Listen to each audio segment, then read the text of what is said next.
Hello friend, कैसे हो आप सब। आई होप कि आप सब अच्छे होंगे। तो चलिए आज हम बात करने वाले हैं कि आप अपने फ़ोन में सिलेक्ट टाइम चेंजेस सेट कैसे कर सकते हैं। तो इस वीडियो में हम आपको बताने वाले हैं। वीडियो की पूरी जानकारी के लिए वीडियो लास्ट से ज़रूर देखना है।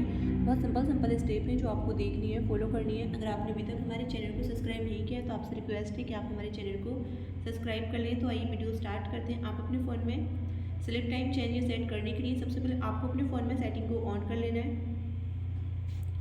सेटिंग ऑन करने के बाद में यहाँ से आपको काफ़ी सारे ऑप्शन देखने को मिल जाते हैं, जिसमें से यहाँ से आपको एक ऑप्शन देखने को मिल जाता है डिस्प्ले का। आपको यहाँ पर डिस्प्ले पे क्लिक करना है। डिस्प्ले पे क्लिक करने के बाद में यहाँ से आपको एक ऑप्शन देखने को मिल जाता है स्क्रीन टाइम आउट का। आपको स्क्रीन टाइम आउट पे क्लिक करना है। क्लिक करने के बाद में जो भी स्लिप टाइम आप सेट करना चाहते हैं अपने अकॉर्डिंग इस तरह से सेट कर सकते हैं। आई होप कि आपको वीडियो अच्छी लगी। वीडियो अच्छी लगी तो वीडियो को लाइक करें, शेयर करें। चैनल पर नए हो तो चैनल को सब्सक्राइब करें। मिलते हैं अगली नेक्स्ट इंटरेस्टिंग वीडियो के साथ। तब तक के लिए बाय एंड टेक केयर।